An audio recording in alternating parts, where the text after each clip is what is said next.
Completely fake. Not real. You're not listening to Issues, Etc.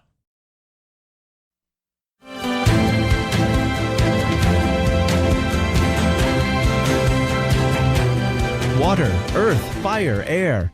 Long ago, the four nations lived together in harmony. Then everything changed when the Fire Nation attacked.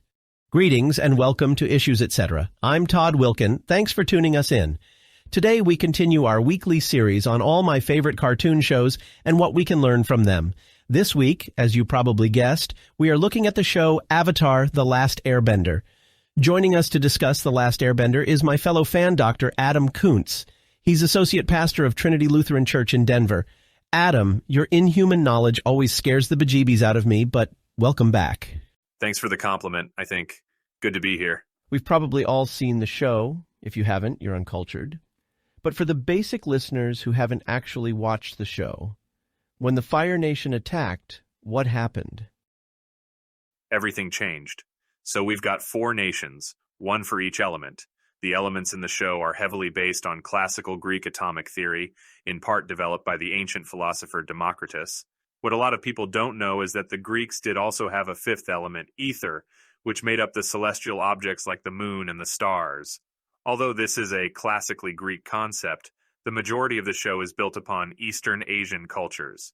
For instance, the likeness of Inuit and Cyreniki cultures found in the Water Tribe, or the Japanese influence on the Fire Nation. I'm not entirely sure whether co-creators Michael Dante DiMartino and Brian Konietzko intended to make the malignant Fire Nation represent Japan, while the rest of the tribes are akin to Chinese peoples, but it's not terribly far-fetched to think they did to some extent. There's definitely a tension between the rural air nomads and the Water Tribe, upon whom the first Fire Nation attacks were made, a possible subtle reference to Hiroshima, and the more industrially motivated Fire Nation and Earth Kingdom. Okay, we get it. You're smart. Can you get past the boring stuff, please? Okay. You've got to get into the action. Would you say that the action in the show is one of the things that makes it so excellent? So the fighting in The Last Airbender is actually inspired by various Chinese martial arts. Again, notice the lack of Japanese fighting styles. Here we go again. Some examples of these would be the practitioners of waterbending using movements influenced by Tai Chi, which focuses on alignment, body structure, breath, and visualization. Hung Gar was the inspiration for the earthbending style, which was chosen for its firmly rooted stances and powerful strikes as a representation of the solidity of earth. Northern Shaolin, which uses strong arm and leg movements, was chosen as the inspiration for firebending. And Bagua, which uses dynamic circular movements and quick directional changes, was used as the inspiration for airbending. More specifically, Chugar Southern Praying Mantis style is used by Toph, my very favorite character of all time and of all American animation. Ha! Your favorite character is Toph? What a predictable favorite. Mine is totally Prince Zuko. Oh, like Prince Zuko isn't a basic choice. It's not basic. It's not. So the etymology of the word basic originally comes from the Proto-Indo-European root gua, to go or come, which eventually evolved into the Greek If you keep blabbering about etymology, to go, I'm going to walk, play the step, music. as well as the Latin and Greek basis, which in both languages means... Are you finished?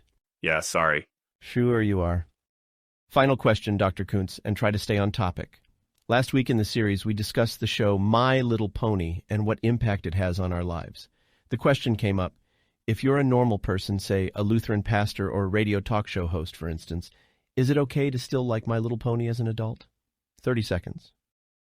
Well, given that the creator of My Little Pony, Lauren Faust, by whom we also were blessed with Powerpuff Girls, which ran from 1998 to 2005, traditionally animated, given that she intended it to be a show geared toward young girls. To be perfectly honest, I find your idea a bit ridiculous. It's for girls. Todd?